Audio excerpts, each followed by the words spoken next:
এই মুহূর্তে আমরা যে গাড়িটার ছবি দেখাবো আপনাদের, এটা ভয়ঙ্কর একটা ছবি। সরকারি অ্যাম্বুলেন্স, দেখুন অক্সিজেন সিলিন্ডার এখনো অবধি অ্যাম্বুলেন্সের মধ্যে ছিল, সেটা দেখা যাচ্ছে।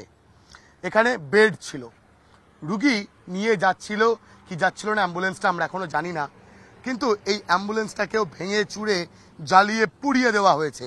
এবং এই অ্যাম্বুলেন্সের ভিতরের যে অংশটা, এই অংশটা যদি দেখাই, এখানে দেখতে পাবো বড় বড় ইট পড়ে রয়েছে।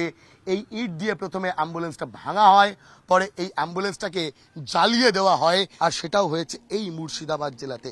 দেখুন সামনের ছবিটা, ভয়ঙ্কর ছবি, ভয়ঙ্কর ছবি।